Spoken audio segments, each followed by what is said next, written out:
Following the story of Nelly, one of the girls who has been in Saudi Arabia, amesema ameteswa huko, and now we've been joined by the chair lady of the domestic agencies ambazo zinahusika katika kutransport wasichana huku, zinampeleka huko, na organization ama agent ambayo iliweza kutoa Nelly kwa familia yake ikampeleka Saudia iko chini yake. So atatuambia majina yake, wamekuwa wakifanya nini, wasichana wakiteseka huko wanafanya nini. So sasa mama, mzuri sana. Tuambie majina yako. Jina yangu ni Josephine Muriuki.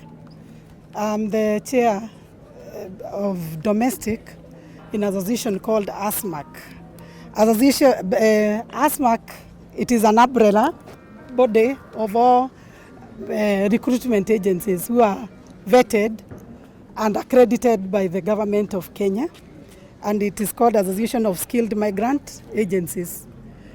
Actually niko hapa, nilikuwa pia nafuata hii kesi, na sio hapa peke yake. On 29th of this month ndio nimetoka Saudi Arabia. I have all the list of the names that nimekuwa tukifuata, na serikali yetu imetusaidia through the embassy, na vile kunaambiwa ati embassy haifanyi kazi, they are doing the work. Me I was there, na mkitaka stakabadhi zangu zote nitawaonyesha, na all the documents, na nikaenda mpaka pale embassy ya Riyadh. Na ikiwa kesi ya Nelly ilikuwa among the cases that tulikuwa tunaenda kutafuta usaidizi, manake tukisikia kuna shida huwa tunachukua hiyo shida na tunatumia government through the foreign affairs, nao wanaipitisha kule embassy. So ma'am, for how long have you been handling hii story ya kupeleka domestic workers huko? I think I myself have been in this industry for 10 years. 10 years, kutoka sahi kurudi nyuma. So, hii organization yako naona inaitwa ASMAC. Is it a governmental ama non-governmental? It is non-governmental organization. It is an umbrella that regulates private recruitment agencies. So, hii story ya Nelly ulijua aje? History ya Nelly nilijua kupitia Pacific. Pacific ameregister na Pacific agents amejiregister na hii chama yetu, na wakati wanapokuwa wanapata any distress case they are supposed to report to us. Tuko na documents zenye walitutumia, na ndiposa tukajua tukuje kwa ground ndio tujue, manake hii case imekuwa moto sana pamoja na ile ya Diana, na all of them the agencies are our members, so we had to come. So nimeona Nelly akiwa very emotional, akasema kwamba amekuwa akiteswa huko, aliuzwa huko. Is it true, are you paid in exchange of those girls? Actually we are not paid, and we are paid because now this is work or it is business. So any service that we do even here in Kenya, you are being paid. So sio tikuuza tunachukuanga watoto tunauza, na at the same time on behalf of the family ya Nelly na wale wengine wote, kwanza ni kutoa msamaha. If there is any mishandling ambayo wamehandliwa na agents, we have mechanism through the government. We will go up to the down of the matter to make sure that Nelly and others they get justice. Okay, from the story of Nelly, alitoka huku wakiwa wangapi? If you can refer from your documents, walitoka huku wakiwa wangapi? Ama maybe you have an idea. Actually wakitoka wanatokanga wakiwa wengi, not unless niangalie the attestation document ambaye Nelly alifanyiwa, na huyu msichana alisoma, because we cannot be handling the government documents if she did not go in the right way. Alisomeshwa na agent, pesa zilitumika na kila kitu. So kwa hii list naona walikuwa wasichana 6. So hao wasichana wengine walikuwa 6, hao wasichana wengine 5. Do you know their whereabouts, penye wako sahi, whatever they are doing and how they are faring on? Actually they were 7, and most of them we have not got any complaint about them. And I personally I was there in Saudi Arabia, and I came back and I was following all those distress cases. So I want to know story ya Nelly, ni yeye alicomplain or ilikufikia aje? Nelly alijipataje ako in the wrong hands? Kesi ya Nelly nilipata through the agent, because ukiangalia agent alikuwa anamsaidia, na wakati anaenda anafika mahali amefika akikwama, ndio huwa wanatutumia kesi. Then sisi tukichukua case tunapatia foreign affairs, na ndio maana niko na hizi makaratasi. From foreign affairs they send them to embassy, na ndiposa nikatoka hapa na nikaenda mpaka embassy ku make sure kesi zimefika. So wakati Nelly alitoka hapa, you confirmed amefika, mkahakikisha Nelly amefika kwenye alikuwa anaenda Saudia? Actually as association sio sisi huwa tunahakikisha, ni now the agent. Oh. Yeah. So ilikufikia aje, na vile ulisikia ni nini ilikuwa shida, mpaka ama alianza kucomplain immediately ama alikaakaa? Actually alikuwa amekaakaa ndio sisi tukapata hii kesi, na wakati tulipata hii kesi we act on it. So mwenye anaweza kuwa na all the full information, it is now the agent, because me as we are an umbrella, so we don't have all that information. What we have, it is that the girl complained that she was being mistreated, and we had to act on it, and we sent the email, and we did all our efforts to make sure that hii report imefikia mpaka the embassy. And I'm saying I myself, I went to Saudi Arabia, and I came here on 29th, and this is one of the cases that I was following up. So Josephine, yes. Ni nani amefacilitate kurudi back ya Nelly? Actually me, the ticket was sent by the agent, because that is now our work. We normally tell the agent to pay the ticket. But Nelly has said kwamba familia yake wameuza everything they had kufacilitate kurudi kwake. Sasa, if there is any complaint or any allegations, we are going to handle them at our office, and there is a right procedure to follow the complaints, because about the money or about anything, you know, this she applied her employment through that agency. So about money or about anything else, if there is any complaint, that's why I've given out my card, and it is the card of association. They come to our office, they register the case, then we take it from there. So apart from hiyo kesi ya Nelly, have you mumepeleka wasichana Saudi Arabia wakafanya kazi na ikakuwa successful, wakaenda na wakarudi wakiwa safe? Wengi sana. Tumepeleka wengi sana, na pia hata waleo wanaendelea kusafiri. Na wacha niseme, Nelly alisafiri with the right channel zenye alitumia. Because alienda shule, akapimwa na daktari, akaonekana ako sawa, akaenda shule, kutoka kwa shule, those documents zikachukuliwa, akaapply the visa, and ikaenda in the normal way. And that's why even when I'm coming out to stand with the agent and the family, because I know Nelly went using the right channel, and all our documents, we have them. So because the family is very bitter, wanasema agents wanawauza. On your side, wewe unaweza sema who is to blame kwa hii kesi yote? Wasichana wanaenda wanateswa huko, una blame nani? Ni nani wanafaa blame in the whole case? What I would normally say, Saudi Arabia is a country kama Kenya, na kuna watu wa Saudi Arabia ni watu kama, they are human beings. Na hata hapa kwetu Kenya, juzi tuliona pale Kilirishwa, msichana amekatakatwa wa kazi, si ndio? Alikuwa mfanyikazi pia. So na hapa pia tunaonanga hata wasichana wanaenda na wanafanya kitu kingine. So inalingana na roho ya mtu. Saudi Arabia hatuwezi accuse the whole nation kusema ni wabaya na ni individual. So what we are going to do, or what is the government is supposed, what the government is supposed to do, it is the government through now, because they are almost reviewing the bilateral agreements with Saudi Arabia. Those are some of the things or the issues ambazo wanafaa kuangalia. Secondly, tunaomba sisi kama agents, ama tunaomba serikali tufungulie soko zingine. Si lazima tupeleke watoto wetu Saudi Arabia. The reason why we are taking these girls or the boys or children to Saudi Arabia, it is simply because we don't have employment. And at the same time, once we take there, it is only Saudi Arabia that is offering us free jobs.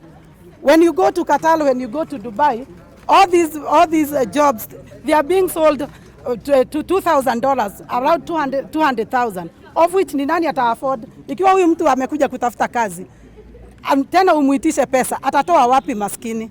So this is the time now we are telling, we are coming up as agents, na tunataka kufanya kazi pamoja na serikali, na tunajua ile serikali ambayo imeingia ni serikali ambaye inajari mwananchi mdogo ama the hasra. Tunataka watufungulie soko zingine. Hakuna mtu anaweza toa mtoto aende anaweza taka kutoa mtoto aende akatezeke kule nje. Secondary, kama leo asubuhi nimekuja na gari ama hata wewe Neri umekuja na gari ama sio? Wakati umekuja na gari mpaka hapa airport, kama ungejua ungegurumisha gari yako iende ipate ajali, kuja. It is the same way, even agencies, apart from those who are not doing what it is right, because what we are standing for, we are standing for ethical recruitment. If the agent by any chance will be found not to be doing ethical recruitment, automatically we have the powers to tell the government to withdraw their licenses. Manake kuna wale ambao wanafanya kazi ambayo inatakikana na kuna wale ambao wanafanya kazi ambayo haitatikikani. Na ndio maana tumesema kama agencies lazima tutokee sasa. Hii mambo imekuwa too much. Hata sisi ni wazazi, tunataka kujua the bottom of the matter. We need to know the bottom of the matter. Tunataka kujua watoto wetu hawafai kuwa wanatoka hapa wanaenda kuteseka. Secondary, agencies pia hawafai kunyanyasa watoto wetu. So we are there, we know the government is there and they are listening to us and we are ready to work and comply with the government. All those agencies, rogue agencies that are doing what it is not right, tuko tayari kushikana na serikali ili ichukue hizo licenses zote zao. Na ndiposa tumesema kama kuna watu ambao wako na any complaint, zote serikali watusaidie against those agencies so that they can be deregistered.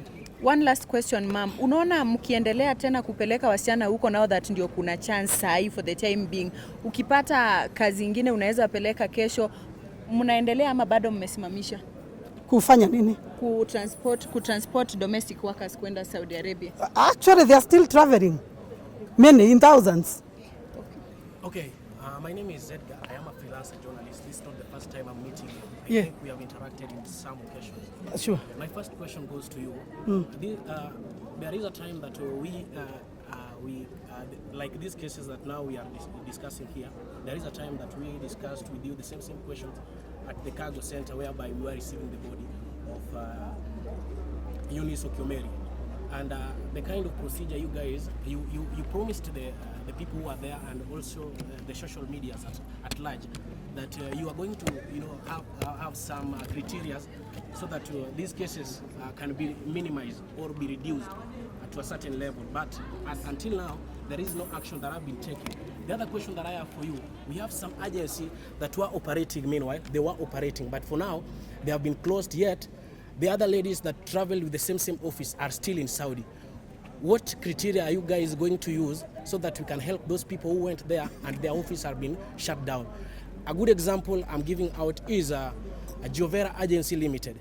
It was an office that when I went there to confirm, because there was a case that I think was pending, I went up to National Employment Authority just to confirm if this agency was was operating under a valid license. But when I went there, I confirmed that and I found out that this agency was operating under expired license, which expired on 12th of June.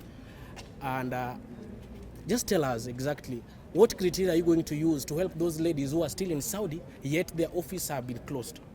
Oh, thank you very much. Once a Kenyan travel from this country, akienda kule nje, he or she is under the government hands. They are no longer under our hands as agents. Kwa hivyo, it is the work of the government, the embassy and Ministry of Foreign Affairs. That's why you normally, if you have any case complaining about someone who is abroad there, we go through the Ministry of Foreign Affairs. And Ministry of Foreign Affairs, they work hand in hand with our embassies. And that's why I told you I was in the embassy, because even me, I wanted to understand what it is happening. I went there. And at the same time, we are also pleading for our government, and we know it will work now. We have new government. Let our president be sworn in so that now he can put now our Kenya or our embassies in order. Because we are also pleading as recruitment agencies that in those countries, we deploy more labor attaché. Because we find that, yes, we have distress cases, but one person cannot be able, or two persons cannot be able to handle the distress cases of the whole country, even here in Kenya. So that's where now we are coming in. We will sit down with our government, tutawaambia vile yale yote ambayo huwa tunapitia, and at the same time, our work, tunataka kusaidiana na serikali kuondoa poverty in this country, simply because our youths, they do not have jobs. They do not, and at the same time, let me say this, so many people are saying that we cross Saudi Arabia. That will be very dangerous. Why? We have so many people, boys and girls whom we have deployed there. What I will say, saa hizi kwa nyumba yako kukiwa na panya, ama mahali tunaweka mahindi, unaendanga unachoma hiyo nini? Garale? Juu kuna panya. Lazima tuweke mtego, tutege panya. Si ndio? Because now we will look at ni cases gani ambazo ziko nyingi. Ni za wale ambayo wako wengi kule wanafanya kazi na wanafaidika, ama ni distress. Now if it is distress, how are we going to handle? Because we don't want to lose even one. And we don't want even one to get distress. So this is where now we are coming in as agents. We are ready to work hand in hand with our government. Yes, in vizuri, they opened those markets, and we are pleading with them to open more and more and more markets, so that we can be able, it is like here in Kenya, and I'm sorry to say, there are some companies that are enjoying monopoly, so they can do anything, and they can even manipulate or intimidate you, simply because you don't have anywhere to go.